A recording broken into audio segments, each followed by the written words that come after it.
I guess the most important thing to kind of let everybody know, Robert Carter hurt his knee in the Charlotte game, Right. and he's going to have surgery on Tuesday.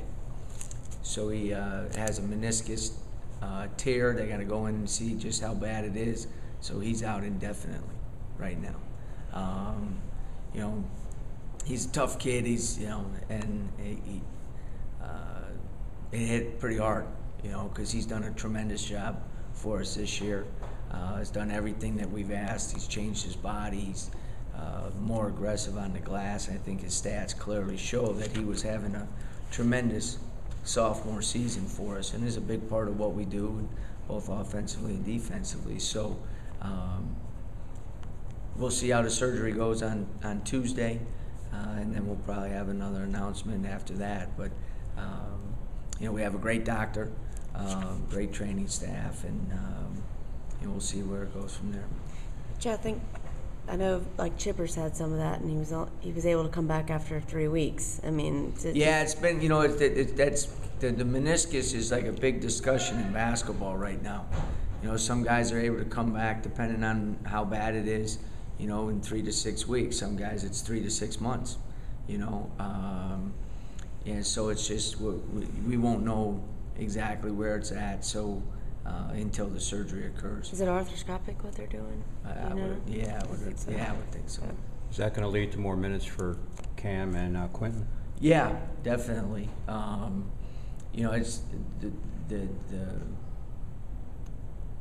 positive, if there is one, if you can say it, is that Cam has been more or less a starter for us the last 2 years. And so bringing in a guy who's a veteran, but there's going to be situations where we're going to have different type of lineups in there. And the big challenge, anytime the team faces some adversity, we did already, 2 guys in the playing group are now out, first with Travis and now with Robert.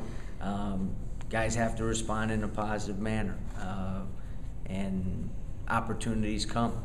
And what you hope is that guys have put in the work and have the right attitude going in when there's an opportunity that they take advantage of it.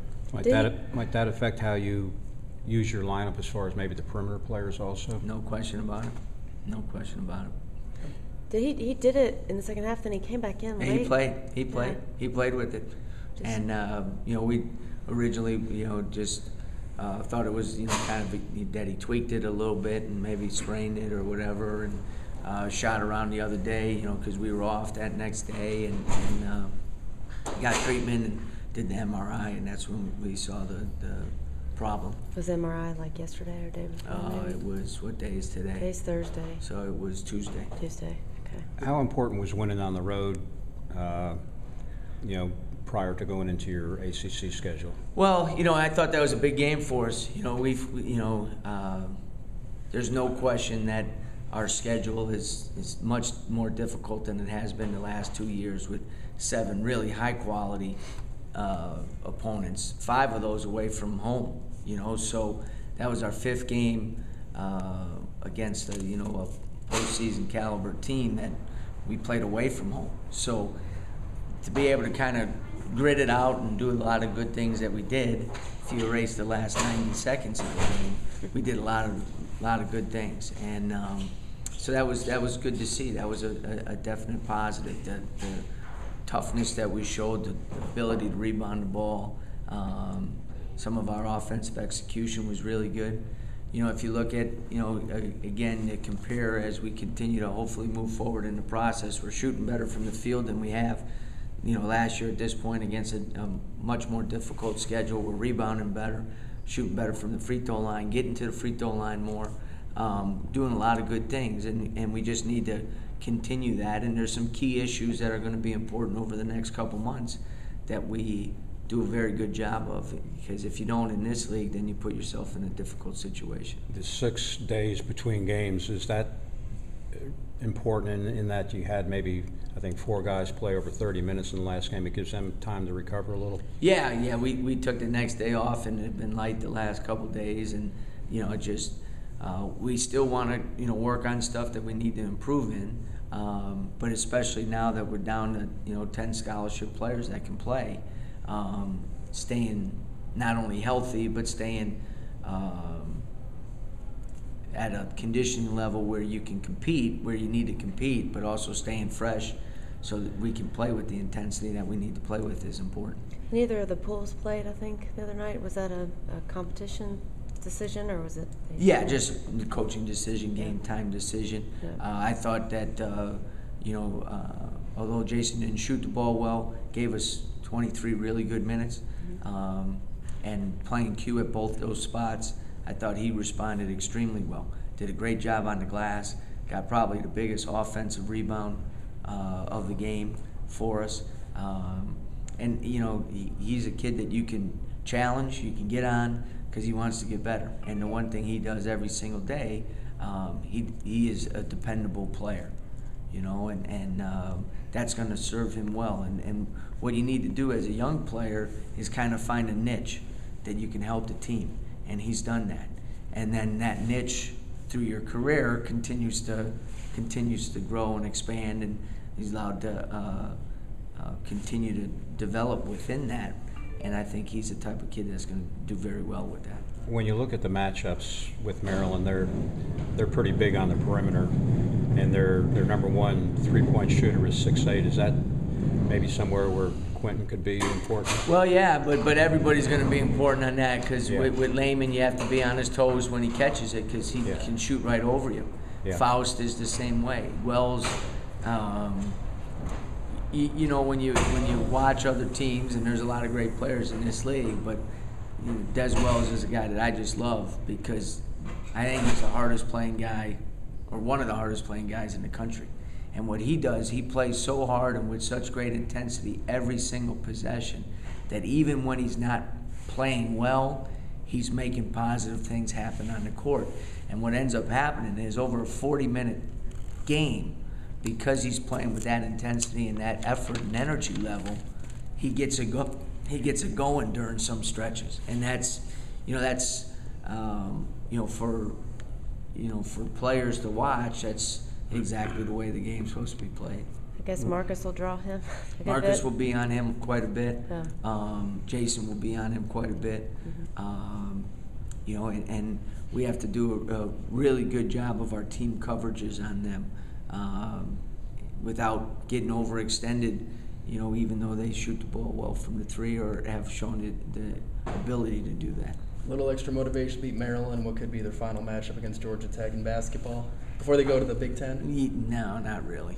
I mean, we don't worry about that. I mean, that stuff, what league guys are in, leaving to this, that, we got no time to worry about that. You know what I mean? I think from a historical perspective, I think there was shock around the ACC when that happened. They've been such an important part of our league. But schools have to make decisions in terms of what's best for them, and they decided that was in their best interest moving forward. And I have a ton of respect for Mark and what he's done at Wichita State, at Texas A&M, and now at Maryland. He's got with Seth Allen back now, he's got the team that he wants. And I think sometimes we underestimate how important one piece is, because it's not just one piece that, okay, he's out and you just plug somebody else in. What ends up happening is it adjusts the game for the other guys on the court as well. And having Allen back and him getting some reps in the non-conference prior to the league play, I think will greatly help Maryland. Of course, they have. Go ahead, Rod.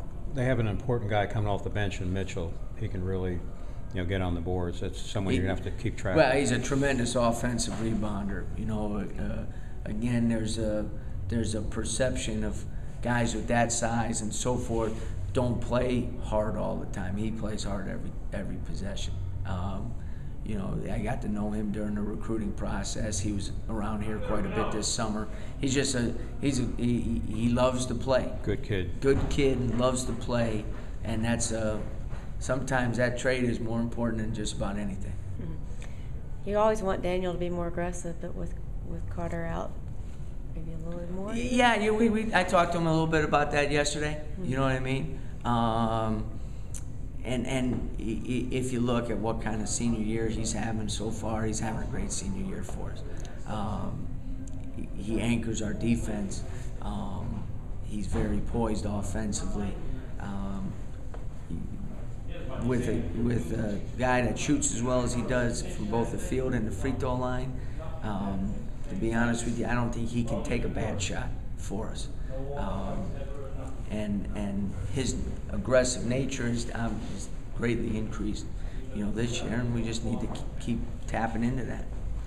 What do you see from Peters at the point? He leads them in assists, I know, as a freshman. Yeah, I mean, he got great quickness, can really get to the basket, is very good on a full-speed dribble in the half court, finding open guys.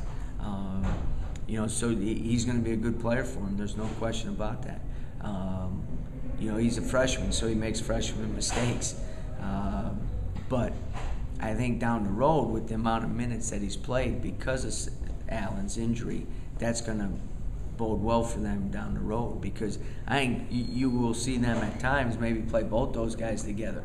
In this league, you face a lot of pressure, a lot of hard man-to-man extended type pressure, and having guys that can just take the ball to the basket and get by guys one-on-one is very, very important, and he can do that.